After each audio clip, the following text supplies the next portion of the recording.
وَلَقَدْ يَسَّرْنَا الْقُرْآنَ لِلذِّكْرِ فَهَلْ مِن مُدَّكِرٍ۔ قاتل، فتنہ پرور اور شر پسند، اس کی سزا کیا ہے؟ شر پسند، فتنہ پرور، اس کی سزا کیا ہے؟ قرآن کریم سورہ مائدہ کی آیت مبارکہ نمبر 33، اللہ نے فرمایا انما جزاء الذین یحاربون اللہ ورسولہ، ان کی سزا جو اللہ اور اس کے رسول سے لڑائی کرتے ہیں، حرب، وَيَسْعَوْنَ فِي الْأَرْضِ فَسَادًا، اور زمین میں فساد پھیلاتے ہیں، کوشش کرتے ہیں، جستجو کرتے ہیں۔ سزا کیا ہے؟ اَن يُقَتَّلُوا، انہیں قتل کیا جائے، او يُسَلَّبُوا، انہیں سولی چڑھا دیا جائے، او تُقَطَّعَ أَيْدِيهِمْ وَأَرْجُلُهُم مِّنْ خِلَافٍ، یا ان کے الٹے ہاتھ پیر کاٹ دیے جائیں، دایاں ہاتھ بایاں پاؤں، بایاں ہاتھ دایاں پاؤں، او ينفوا من الارض، یا زمین سے ان کو نکالا جائے۔ زمین سے کیا یعنی علاقے سے، ملک سے، ملک بدر کرنا، جلا وطن کرنا، نکال دیے جائے ان کو۔ ذالک، یہ خزی فی الدنیا ولہم فی الآخرۃ عذاب عظیم، ان فتنہ پروروں کو، ان شر انگیزوں کو، ان بدمعاشوں کو دنیا میں رسوا کرنا ہے، عبرت کا نشان بنا دینا، اور آخرت میں تو پھر اللہ نے عذاب رکھا ہی ہے ان کے لیے۔ تو یہ کون کون سی چیزیں اللہ نے بیان فرمائی ہیں ان فسادیوں، فتنہ پروروں کے لیے؟ نمبر 1، ان کو قتل کیا جائے۔ یہ لوگ زندہ رہنے کے قابل نہیں، یہ لوگ معاشرے میں بڑی کرسیوں پہ بیٹھنے کے قابل نہیں، یہ لوگ، ان کو سلام کیا جائے، سلامی دی جائے، سلیوٹ کیا جائے، اس قابل نہیں ہیں، مار دو ان کو۔ نمبر 2، ان کو سولی چڑھا دیا جائے، لوگ دیکھیں، ان کا انجام دیکھیں گے تو عبرت آئے گی نا۔ پھر تیسری بات یہ بیان کی کہ ان کے ہاتھ پیر الٹے کاٹے جائیں، پیر بھی کاٹ دو، ہاتھ بھی کاٹ دو، اللہ اکبر۔ پھر جلا وطنی ان کی سزا ہے، نکال دو معاشرے سے، دنیا میں رسوائی اور آخرت میں۔ یہ کتنی باتیں اللہ نے بیان کی فتنہ پروروں کے لیے۔ اور ہم جب کوئی ایسا مقام آتا ہے، ہمارے ہی افراد، ہمارے بیٹے، ہماری بیٹیاں، ہماری بہنیں، ہمارے بھائی، وہ ہمارے خلاف بازار میں، چوک میں کھڑے ہو جاتے ہیں، نہیں جی نہیں، حدود کا نفاذ نہیں کرنا، یہ مولویوں کا دین ہے، قصاص نہیں، یہ مولویوں کا دین ہے۔ سوال یہ ہے کہ ان ہمارے بچوں کو سڑک پہ کھڑا کس نے کیا؟ ہماری تعلیم تو نہیں ہے، ہماری تعلیم تو قرآن کی تعلیم ہے، ہماری تعلیم امن کی تعلیم ہے، لیکن امن کو خراب کرنے والوں کو برداشت نہ کرنا، یہ ہماری تعلیم ہے۔ تمہیں فنڈ کس نے دیے؟ تم کہاں سے فنڈڈ ہو؟ اپنا حساب تو دو، تمہارے تانے بانے کہاں جا کے ملتے ہیں؟ ساری زندگی تم اسی پہ گزارا کرو گے، لوگوں کے لیے نعرے لگاتے رہو گے، اپنا دین، اپنا ایمان، اپنا نظریہ، اپنی فکر کہاں چلے گی؟ اس کو کون فالو کرے گا؟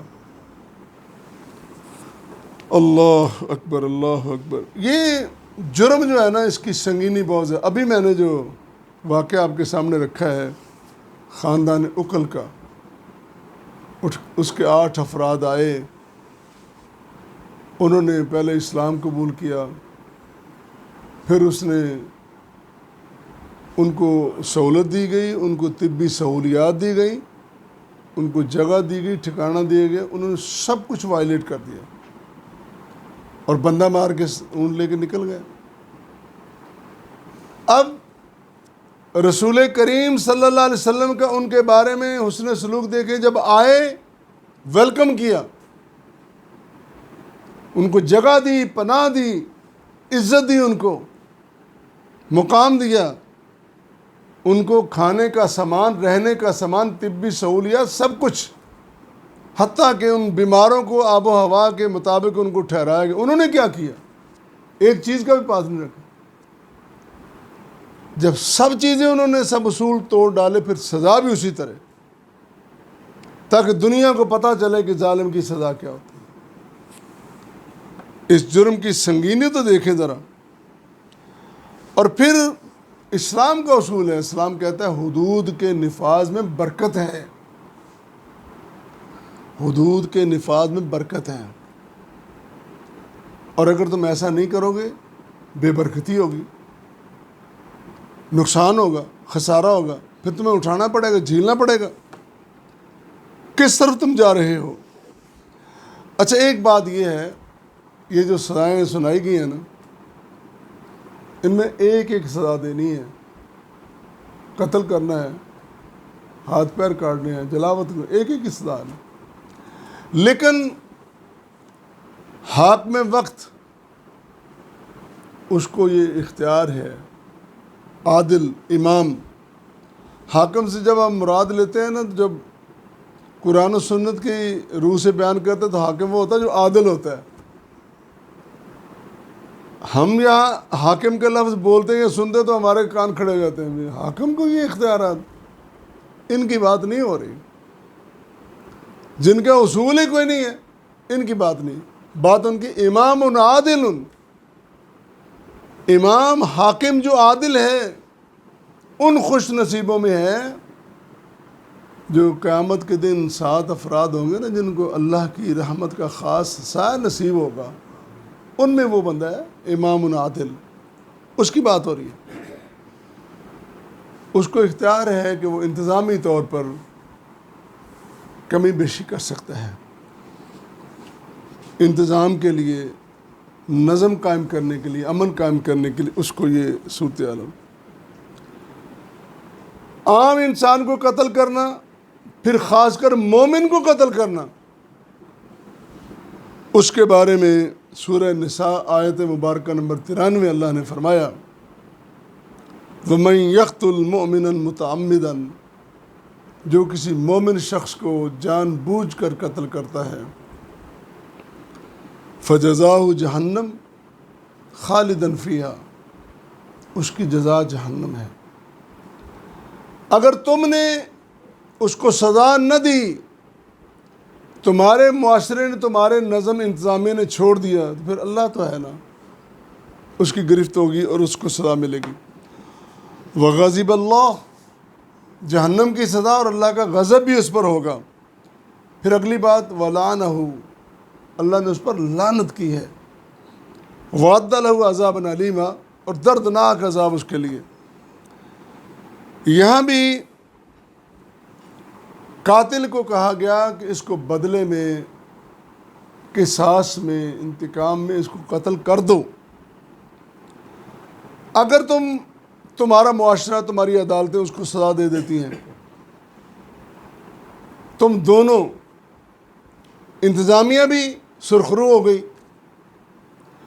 اور اگر قاتل کو قصاص میں سزا مل گئی تو وہ بھی بری ذمہ ہو گیا، اس کا بوجھ بھی اتر گیا، اس کا بھی بوجھ اتر گیا۔ ظاہر ہے کہ وہ ساتھ توبہ بھی تو کرے گا نا۔ ورنہ یہ ہے، ایک تو جہنم کی سزا، دوسرا غضب الہی اللہ کا۔ دیکھو، قیامت کا دن ہوگا، اللہ تعالیٰ اپنے بندوں سے پوچھیں گے، جب جنت میں چلے جائیں گے جنتیوں سے پوچھیں گے، بندے بھی وہ جو جنتی ہیں، دوسرے تو بندے ہی نہیں ہیں، تم کیسے بندے اپنے مالک کو نہیں پہچانتے؟ ہاں بھائی سناؤ کیا چاہیے؟ اللہ ہم نے تو جو قرآن میں پڑھا تھا سنا تھا وہ سب کو مل گیا، اور جو ہم نے سنا نہیں تھا ہمارے تصور میں وہ بھی مل گیا، اب کیا مانگے؟ اللہ تعالیٰ فرمائیں گے لو پھر آج تم میرا دیدار کر لو، جس کے لیے تم نے اتنی محنت کی ہے، دیدار ہو گئے۔ دیدار کے بعد حدیث میں آتا ہے پھر اللہ پوچھے گا بتاؤ ابھی کیا چاہیے؟ اللہ تیرے دیدار کے بعد کیا چاہیے جو کسی کو نہیں ملا؟ موسیٰ علیہ السلام بیچارے اتنے ترلے کیے تو انہیں دیدار نہیں کروایا، ہاں؟ لاڈلا پیغمبر بار بار کہتا نہیں اللہ میں نے دیکھنا ہے۔ اللہ نے کہا رہنے دے، نہیں میں نے ضرور دیکھنا ہے۔ اللہ تیرا اتنا کرم میں اپنا دیدار کروا دیا۔ اللہ فرمائیں گے دیدار کے بعد لو اب اعلان سن لو، اب آج کے بعد میں تم سب سے راضی ہوں۔ رضوان میری رضامندی، رضوان میں نا رضامندی، تو اللہ کا جو رضوان ہے وہ سب سے بڑا ہے۔ جس طرح اس کا رضوان ملے گا اس کے بندوں کو، اسی طرح نافرمانوں کو اس کا غضب ملے گا۔ اس کی نوعیت تو دیکھیں، تو غضب الہی، پھر اللہ کی لعنت ان پر، اور پھر دردناک عذاب۔ یہ ساری مصیبتیں اس شخص کے لیے جو قانون کو حدود کو وائلیٹ کرتا ہے اور پھر قانون سے بچنے کی ناجائز کوشش کرتا ہے، یا اس کو بچانے کے لیے جو اس کے ساتھ اس کے مومن مددگار جو لوگ ہوتے ہیں۔ قتل کی دیت 100 اونٹ ہے، ہم نے سن رکھی ہے نا، 100 اونٹ۔ 3 چیزیں ہیں، تینوں میں سے ایک 100 اونٹ ہیں یا 10,000 دینار، اس کے حساب سے اس کی قیمت بنی۔ تو 100 اونٹ کی قیمت اور جتنی بنتی ہے۔ دوسرے نمبر پر سونا ہے، سونا اس کی تعداد بتائے گی 375 تولہ تقریباً اتنی بنتی ہے، تو یہ قیمت بنتی ہے 10,000 دینار، ہمارے حساب لگانے جتنا بنتا ہے۔ تیسری چیز ہے 10,000 درم چاندی کے، اور یہ بنتی ہے 2625 تولہ۔ یہ 3 چیزیں ہیں، اونٹ دے دیں، سونا دے دیں، چاندی دے دیں، تینوں نہیں، تینوں میں سے ایک۔ اب اس میں تبدیلی نہیں کی جا سکتی۔ 3 سال گزارے ہیں اسلامی نظریاتی کونسل میں، آخری مہینہ جا رہا ہے، بڑے بڑے مواقع ایسے ہیں، اس سے پبلک میں کیا کہنا آپ کو پتہ ہے۔ علماء سفارشات بناتے رہتے ہیں اور حکومت اور ریاست اس کو پھینکتی رہتی ہے۔ بسا اوقات وہاں سے کہ ایک شک آ جاتی ہے کہ ہم اس میں تبدیلی کرنا چاہتے ہیں لوگوں کی بھلائی کے لیے، تم نہیں کر سکتے، اس لیے کہ تم اللہ اور اس کے رسول سے زیادہ سیانے نہیں ہو، اس نے بنا دیا۔ کئی دفعہ یہ ہوتا ہے کہ کیوں نہ، ایک دفعہ شک آئی کہ یہ جو ہے نا کیا نام دیت حیثیت کے مطابق ہونی چاہیے، حیثیت بندے کی دیکھ کر، مثلا بندہ قاتل ہے، پیچھے اس کے گھر میں کچھ بھی نہیں ہے، تو کیا اس کی دیت لوگے؟ وہ سینکڑوں میں، ہزاروں میں، لاکھوں میں ہے، اس کے حساب سے بنے گی۔ یا یہ ہے کہ ایک بندہ ارب پتی ہے تو اس سے کس طرح لوگے؟ یہ نہیں، ایک مقدار مقرر کرنا پڑے گی، اور اللہ نے کر دی، اس کو فالو کرو۔ پھر ایک بات یہ ہے، یہاں بڑا خاص نقطہ یہ ہے، اگر ورثاء قاتل کو معاف کر دیں تو پھر حکومت اس سے دیت وصول نہیں کر سکتی۔ یہ بھی ایک پچھلے دنوں مسئلہ ہے، اگر حکومت چاہے تو کر سکتی ہے، حکومت جو ہے تمہاری حکومت جو مرضی کر سکتی ہے. تم یہ تو کر سکتے ہو کہ تم نے تعلقات چائنا کے ساتھ رکھنے ہیں، امریکہ کے ساتھ رکھنے ہیں. تم یہ تو کر سکتے ہو کہ تم نے رشیا کی طرف جانا ہے، تم نے گرم پانیوں تک کس کو پہنچانا ہے، کس کو تم نے محروم، یہ تو کر سکتے ہو. لیکن حدود اللہ جو اللہ نے مقرر کر دی ہیں، جو مقداریں اللہ نے دے دی ہیں، اس میں تم تبدیلی نہیں کر سکتے. اور پھر سزائیں تینوں ایک ساتھ نہیں ہوں گی. ہاں ایک صورت بنتی ہے، موقع کی نوعیت دیکھ کر قاتل کو اگر دیت گئی، معاف کر دیا، سب کچھ ہو گیا، تو قاضی، امام، حاکم اگر اس کو کچھ جرمانہ کرنا چاہے، اس کی نوعیت کو دیکھ کر وہ اس کے سرکمسٹانسز، حالات دیکھے گا، اس میں فیصلہ کرے گا. وہ اور چیز ہے، وہ اس سے ریلیٹڈ نہیں ہے.